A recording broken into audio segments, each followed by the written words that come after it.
Et bonjour à tous, on se retrouve aujourd'hui pour regarder différentes méthodes pour investir sur les marchés. Donc ça va surtout être pour les ETF. Donc on va regarder les méthodes lump sum, à savoir versement unitaire, le DCA et la méthode value averaging. Donc avant de démarrer, je vous rappelle que je ne suis pas conseiller financier, mes vidéos sont uniquement à but pédagogique afin de partager mon expérience dans l'investissement. Je ne fournis pas de conseils en placement financier ou de conseils d'achat ou vente d'actions. Chacun reste responsable de ses investissements. Donc, quelle méthode pour investir en bourse? Donc, on va regarder les trois méthodes les plus connues. En tout cas, les deux premières sont... on parle souvent de ces deux méthodes là dans les vidéos YouTube ou dans les articles.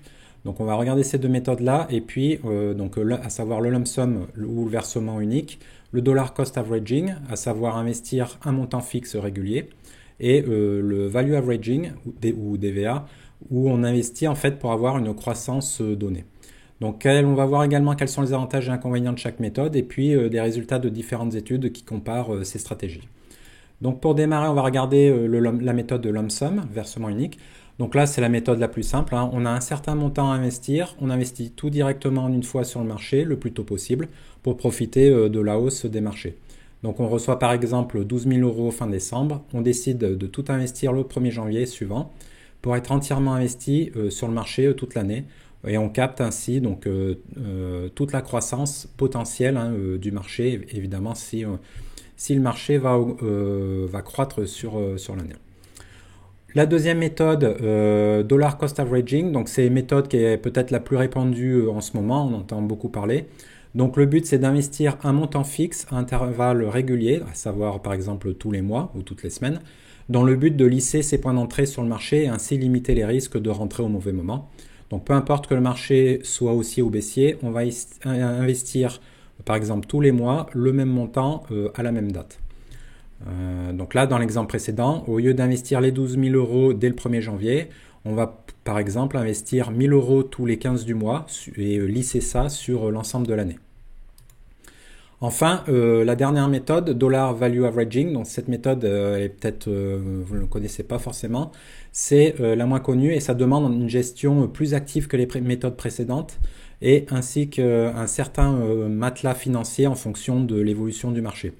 Le but en fait avec cette méthode, c'est de viser une croissance du portefeuille fixe. Donc on ne va plus définir à l'avance combien on investit tous les mois, mais on va définir de combien doit croître le portefeuille.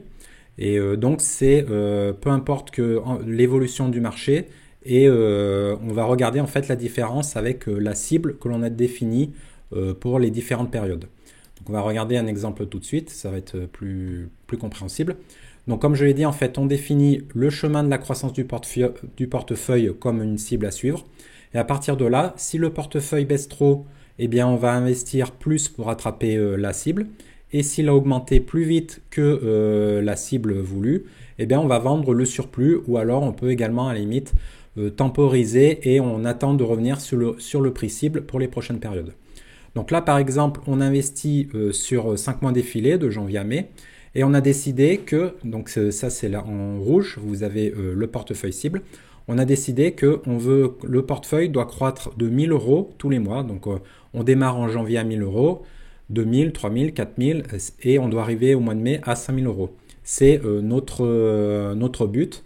Donc à partir de là, en fonction de l'évolution mensuelle ou en fonction de la période que vous avez définie, en fonction de l'évolution du portefeuille, là par exemple, on investit les 1 000 euros au début de la période, en janvier.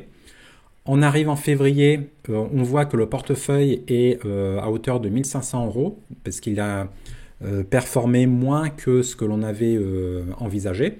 Donc là, on va devoir rajouter et racheter pour 500 euros, donc par exemple d'ETF, en plus, pour revenir à une valeur de 2 000 euros sur le portefeuille. On arrive le mois suivant, mois de mars, on voit que le portefeuille est encore en dessous de la valeur cible. Il est à hauteur de 2 600 euros alors que notre cible était de 3 000 euros. Ce mois-ci, on fait encore un rachat de parts en plus pour nous recaler sur la valeur cible, donc un achat de 400 euros. On arrive au mois d'avril, ce mois, donc durant le mois de mars, le portefeuille a bien performé et on a dépassé notre croissance cible et on se retrouve du coup avec un portefeuille à hauteur de 4 800 euros alors que nous, on visait 4 000 euros. Donc là, ou bien on fait dans la méthode originale du value averaging. Normalement, on va vendre une partie de notre portefeuille pour retomber sur les 4000. Donc là, on va vendre pour 800 euros de parts d'ETF dans notre exemple. Donc pour nous recaler sur les 4000. Ou alors, une autre possibilité pour éviter d'avoir des frais avec la vente, c'est juste de laisser filer, de ne rien faire et de laisser filer le portefeuille pour arriver ensuite sur les périodes suivantes. Donc on arrive au mois de mai, donc là j'ai fait recaler sur les 5000, mais si par exemple on est de nouveau en dessous, et ben on va revenir rajouter, faire des rachats pour nous recaler sur notre cible, ou alors s'il est au-dessus, on va continuer de laisser filer en fait. Donc l'idée c'est vraiment de nous donner un objectif sur une période donnée de croissance du portefeuille. Donc par exemple, je veux un taux de rendement de 10% sur l'année. Et donc à partir de là, je vais devoir aligner mes achats et mes ventes en fonction de l'évolution du portefeuille et en fonction donc de la différence entre ma cible et le portefeuille tous les mois par exemple. Donc c'est pour ça que ça demande une gestion bien plus dynamique, hein, vous en doutez, parce qu'à chaque fois, il va falloir bien vérifier, ok, est-ce que le portefeuille est en dessous ou au-dessus de combien je dois mettre chaque mois. Ça demande également d'avoir potentiellement un matelas de cash. Si on est en marché baissier, ça peut être compliqué si on a été assez gourmand en termes de cible, ça peut être compliqué d'à chaque fois faire des rachats conséquents alors que le portefeuille continue de baisser et que nous on a décidé par exemple 10% de croissance. Ça va demander un certain montant de cash en réserve également. Donc ça c'est quelque chose à prendre en compte. Voilà, donc que disent les études donc il y a une étude de Vanguard assez connue où en fait on fait un suivi, ils ont fait une comparaison entre la méthode de lump sum, donc investissement unique, et le dollar cost averaging. Ils ont fait un suivi du MSCI World et regardé toutes les années, donc de 1976 à 2022.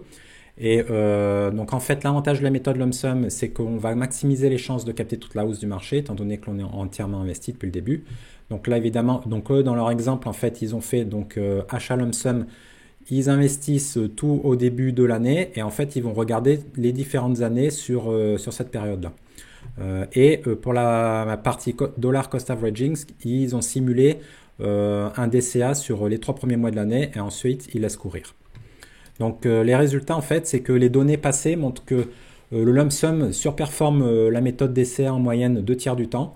Donc les deux méthodes après surperforment le fait de juste rester en cash. Ils ont comparé ça également avec le fait d'être investi. Donc eux, ce qu'ils appellent le cash, en fait, c'est juste acheter des obligations US de 3 mois. Donc c'est vraiment l'investissement sans risque. Et donc en fait, le lump sum, en comparaison du DCA, surperforme de 68% du temps le DCA. Et puis ensuite, donc, le DCA versus le cash surperforme de 70%. Et le lump sum versus le cash surperforme 70% du temps. Bon, ça, c'est pas une grosse surprise.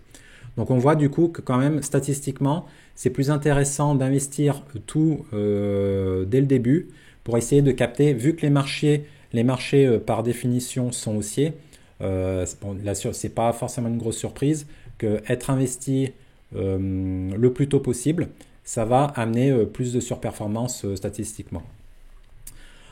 Concernant la comparaison entre DCA et le DVA, donc le Value Averaging, là c'est plus compliqué. En fait, les résultats sont assez controversés, donc j'ai regardé un peu les différents papiers. Les études se contredisent. Donc il y avait une étude assez célèbre, Marshall en 2000, où là en fait ça explique que la méthode de Value Averaging est intéressante parce qu'elle va permettre de faire baisser le prix de revient moyen et d'avoir un meilleur taux de rendement par rapport au DCA. Donc il prenait des exemples en marché haussier, marché baissier, marché volatile.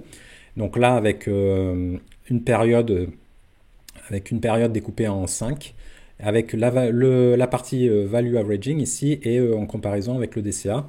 Et donc au bout de la période simulée, on a un coût de revient, donc average cost, bien plus faible en marché haussier par rapport au DCA. Et le IRR, donc en anglais c'est donc en français c'est le TRI, le taux de rendement interne, il est légèrement supérieur, on voit avec la méthode value averaging. Pour le marché baissier, pareil, on a un coût moyen légèrement inférieur et une sous-performance, une baisse légèrement inférieure avec le value averaging. Quant au marché volatile, pareil, c'est les mêmes conclusions. Le taux de rendement interne est supérieur au DCA et un prix de revient inférieur. Donc après, on a d'autres études qui viennent contredire ça et expliquent qu'avec ce type de méthode, le taux de rendement interne est biaisé et pas vraiment le bon métrique à utiliser. Également, même avec un taux de rendement plus élevé, c'est un peu piégeux pour les investisseurs. Ils pensent qu'ils vont du coup à la fin de la période avoir un portefeuille avec une valeur finale plus élevée, mais c'est pas forcément le cas. Je pense que ça c'est dû au fait qu'on doit définir à l'avance de combien on veut avoir la croissance de notre portefeuille. Mais du coup, si on est en marché très haussier, je pense que si on va faire un DCA par exemple, on va plus capter la hausse que si on avait défini une croissance qui était un peu trop faible. Donc ça, c'est pas terrible. Également, si on fait de la vente à chaque fois qu'on est au-dessus de la valeur cible que l'on a définie, on va avoir des surcoûts, puisque la gestion est bien plus dynamique avec cette méthode. Et comme je l'avais dit avant, il faut une réserve de cash potentiellement importante, surtout en marché baissier. Donc ça peut être plus compliqué. Donc du coup là, les surperformances, voilà, en fonction des études, ils ne disent pas la même chose. Du coup, en conclusion, donc si on résume la méthode lump sum, donc versement unique, donc statistiquement c'est la méthode la plus performante, l'argent investi le plus longtemps possible et profite des intérêts composés tout de suite évidemment. Par contre, le désavantage c'est que le risque est d'investir juste avant un crack et donc ça peut être très compliqué psychologiquement évidemment. Si on voit le portefeuille, je ne sais pas, être divisé par 2 ou d'un tiers d'un coup, ça peut être compliqué. Donc le DCA, le dollar cost averaging, lui permet de lisser ses entrées au cours du temps. Il permet de réduire également le risque de essayer de timer le marché. Donc penser que c'est le bon moment pour investir et puis finalement se planter. Et puis c'est plus simple émotionnellement puisqu'on n'a pas à réfléchir. On sait qu'on investit tous les mois à la même date le même montant et puis terminé, quoi. C'est assez facile. En marché haussier, par contre, on va perdre une partie de la performance puisqu'on n'aura pas été complètement investi dès le départ. Alors après, les dollar cost averaging aussi, pour la majorité des investisseurs, je pense, c'est une partie de leur salaire qu'ils vont investir. Du coup, la comparaison avec le lump sum est un peu plus compliquée. Puisque le lump sum, vu que c'est un investissement unique, ça c'est plus la comparaison est plus intéressante si on parle de grosses sommes à investir et dans ce cas-là en effet on peut avoir le choix entre le lump sum ou un DCA ou un DVA. Enfin pour le DVA, donc la value averaging, donc on investit plus dans les baisses et moins dans les hausses, donc ce qui peut amener une surperformance de fait. C'est ce qu'on avait vu dans une des études là, dans un slide précédent. Par contre, ça va demander une gestion bien plus active. Ça peut induire plus de frais également si on utilise la stratégie de la vente. Et ça peut avoir besoin de potentiel de beaucoup de cash en marché baissier. Et puis également, il faut bien choisir sa cible pour la croissance du portefeuille. Ça peut être assez compliqué. Est-ce qu'on veut 8, 10, 12% ça va dépendre de quel montant de cash on a à disposition également. Essayer d'identifier différents scénarios. Est-ce que c'est vraiment tenable sur le long terme? Voilà. En tout cas, je trouve intéressant de parler dans cette présentation aujourd'hui, de pas uniquement parler de la stratégie lump sum et DCA que l'on voit régulièrement dans les autres vidéos YouTube, mais également la stratégie value averaging. Ces trois stratégies là, c'est surtout pour des investissements en ETF, donc largement diversifiés. C'est à éviter sur des investissements en direct sur les actions.